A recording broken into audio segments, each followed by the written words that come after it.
Well, welcome to this issue of Health Issues 2010.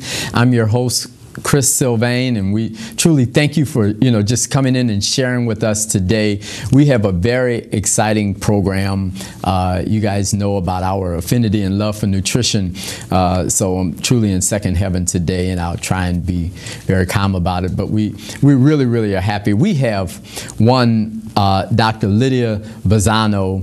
She is an epidemiologist over at Tulane School of Public Health. She's an assistant professor of epidemiology. She's also not only a PhD as a researcher, but a medical doctor, clinical assistant professor of medicine. But more than anything, she's a nutritionist, a nutrition researcher. She's involved in that, teaches it, and as a researcher, she's right there on the cutting edge of the information that we need to understand about nutrition. So we're excited to have you, Dr. Bazzano. Thank you for coming.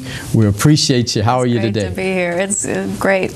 Well, wonderful, wonderful. We're gonna go right into our subject matter today, and we're talking about belly fat.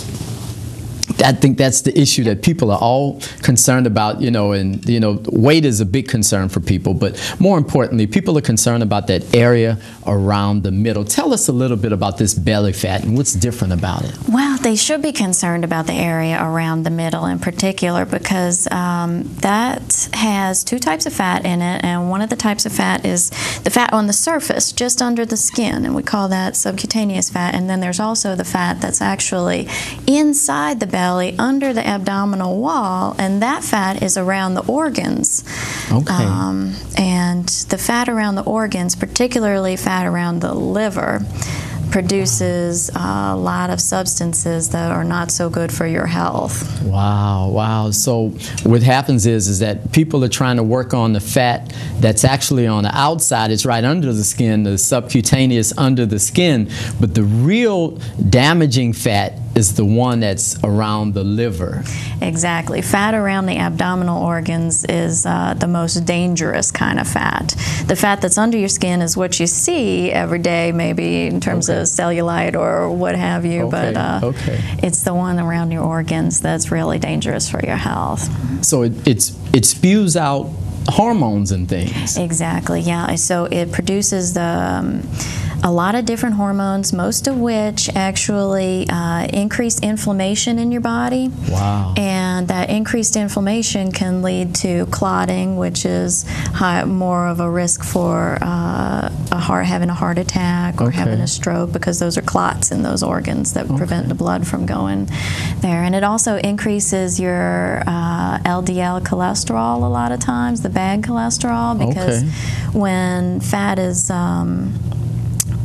broken down and releases the free fatty acids, which are the actual energy components of the fat, when that goes into the liver, where a lot of the processes involved in your metabolism, we're good.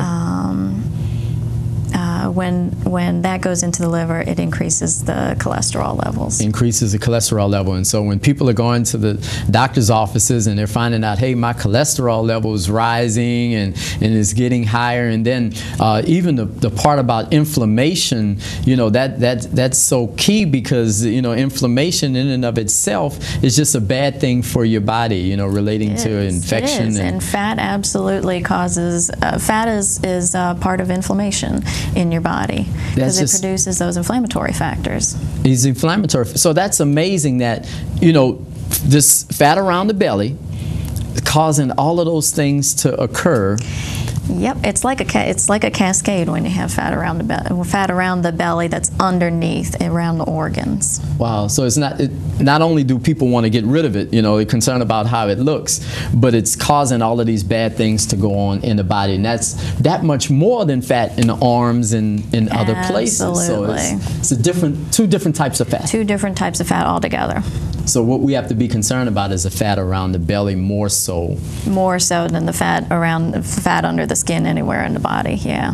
Okay, okay. That in and of itself is just an amazing thing. Now, let's look at this. Okay, so the fat around the belly is the one that's causing all of these substances, the hormones, the inflammatory factors, causing the cholesterol to go up and everything else like that.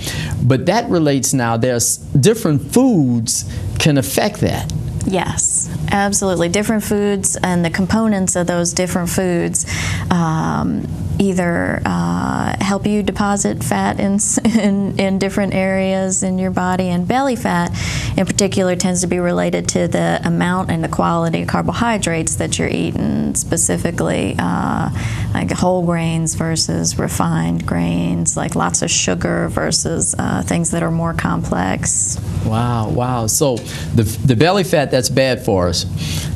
If we eat more of the refined grains, that brings more belly fat on us as opposed to the whole grains. Now tell us a little bit about the difference between whole grains and refined grains, you know, so people can know. Well, to use an analogy that we talked about before, it's like whole grains are like a time release capsule because they're enclosed in a fibrous coat that has to be broken down by the enzymes in our body. So it takes a lot more time for that sugar to get absorbed instead of getting a high spike like you would with the refined grains. Right. You get a much more slow time release. Wow, so they're both a sugar.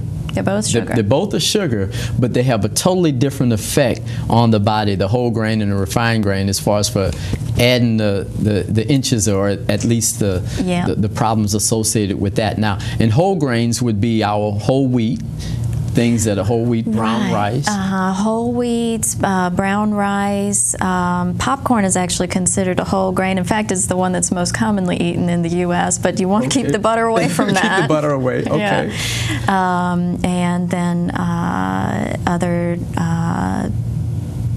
so the breads, the whole wheat breads. Right, the whole wheat breads, whole wheat pitas you can find.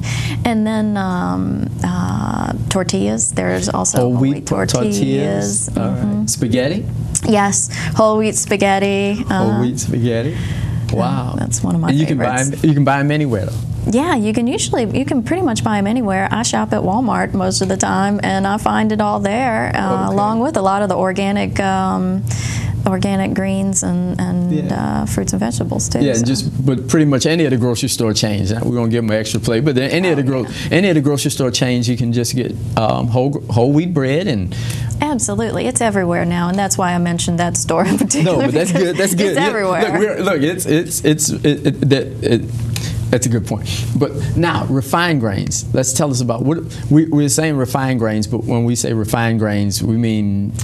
A lot of the, it's called on the ingredient label bleached flour, and it's not, or unbleached flour, but it doesn't say 100% whole wheat flour or whole wheat flour in any way. So as long as it doesn't say whole in there, it's usually a refined grain. So if you're buying bread, it may look brown or whatever, but if it doesn't... You gotta read that ingredient label, because you could see caramel coloring in your bread and think it's whole wheat when it's not whole wheat at all. That's one thing that I see out there relatively often. Wow, so unless you read it, there's no way to know, because just by seeing brown, that in and of itself, it doesn't mean anything. Yeah, no, a lot of things they call honey wheat bread, or may even have high fructose corn syrup in it that we want to avoid too. So. And out of refined, those sugars, high fructose corn syrup is probably one of the worst. Probably one of the worst, yeah. And you do find it in baked products like muffins and cookies, and you also find it in all your most of your sodas. Yeah. And other products that don't have a lot of fiber, that aren't made out of whole grains. Wow. So white bread and white rice, those are all refined. Right. Products. White bread, white rice, and usually pastas, most pastas, although Pastas tend to have a lower, a little bit more of a longer time in breaking down of the sugars that are included in pastas. Wow. So they can be absorbed a little bit less quickly than, say, your rice, your white rice, or some of the other, your white bread. That's very interesting. So definitely you want to move to brown rice and brown bread, but if you're having a hard time moving to the whole wheat, whole grain pasta. Yeah, and a lot of people can have a hard time because it does have a bit of a different texture, but it has a lower glycemic load or index altogether. So. Okay, so it doesn't add as much to the belly fat. Right, because the sugar just doesn't break down. It's not as absorbed in your body as quickly. Wow, wow, that is so interesting. So, and that's why we can look at somebody and they can be like a a runner. They can be very active. They can be very active, but if they're eating a lot of white bread and white rice and a lot of sweets. They can have belly fat under there, absolutely, and it can be the most dangerous kind of belly fat. Well, the most dangerous kind of fat because it's around the organs. Mm-hmm. Wow, yeah. Now, this type of fat particularly, is it real hard to get rid of?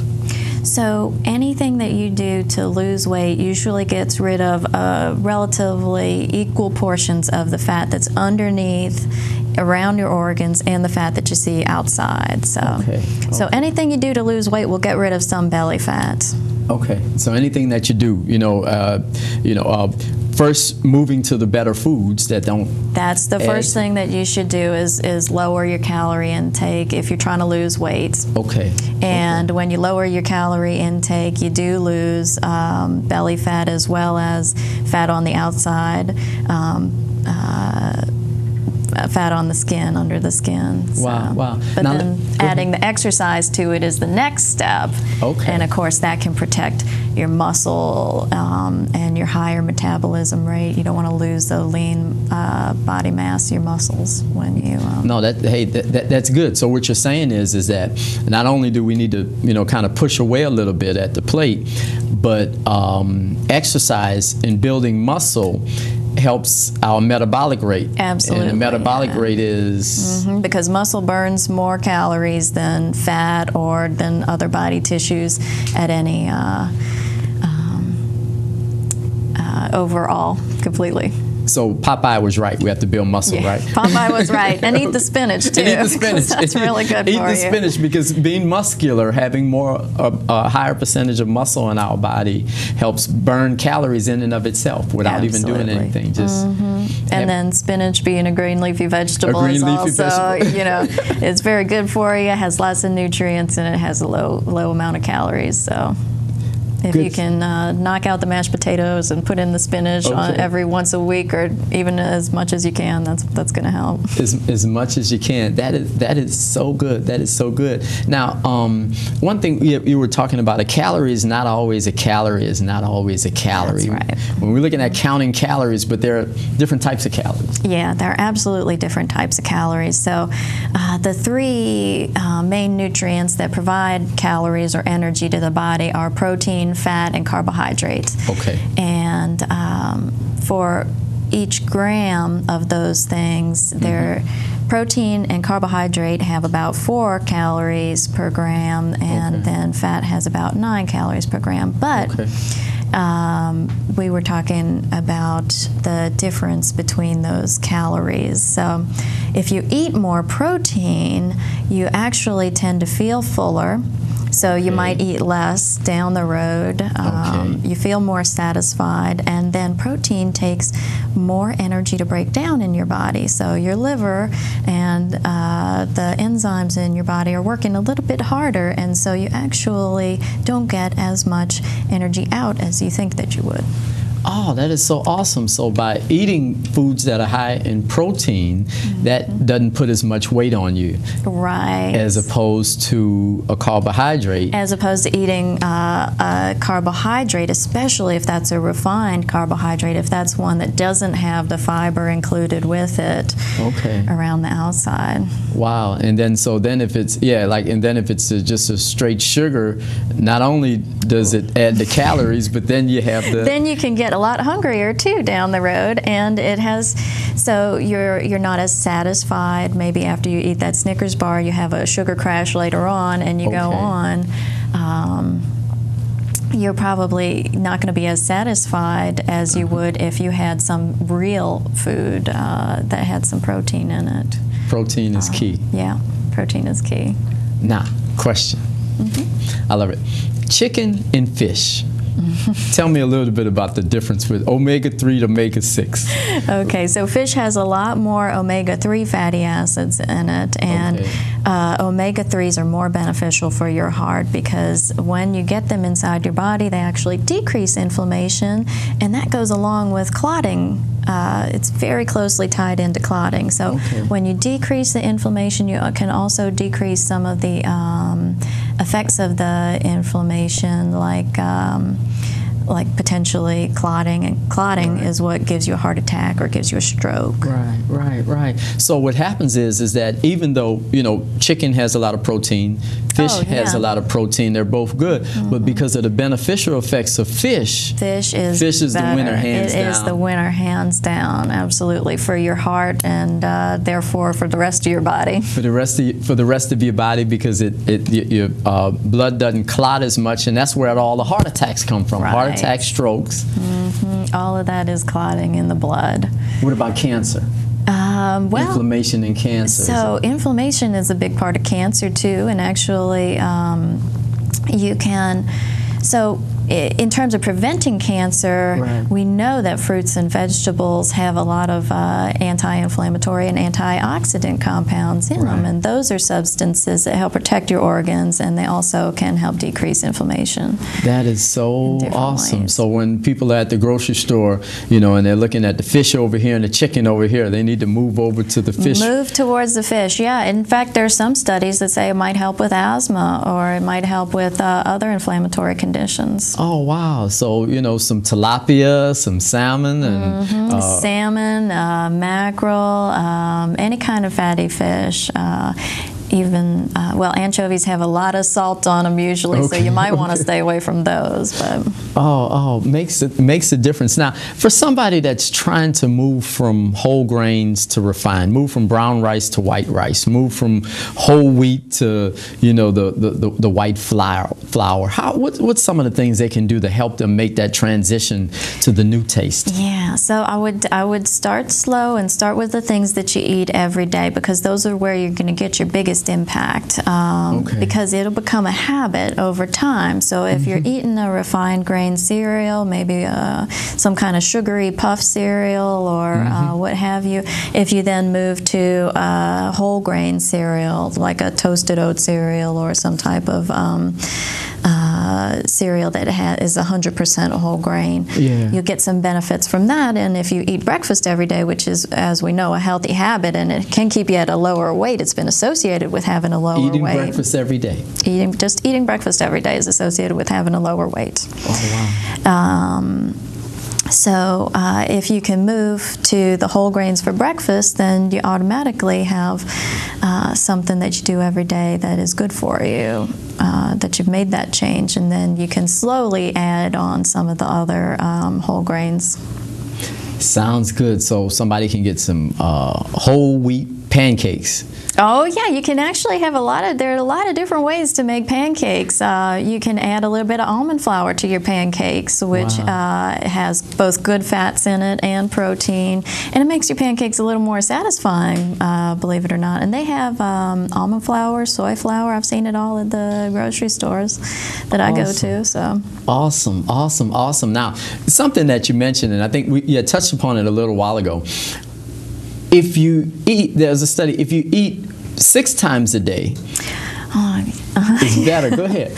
So there has been at least one study that I'm familiar with where looks at the thermic effect of food. Now, this is the energy expended in your body just by breaking down the food itself. Okay. So that's about 10% of the energy that you expend every day. Okay. And if you break your meals down into smaller meals, it can have the same amount of calories. Okay. At least in this study, both diets have the same amount of calories. Right. They just gave the meals either 3 times a day or 6 times a day.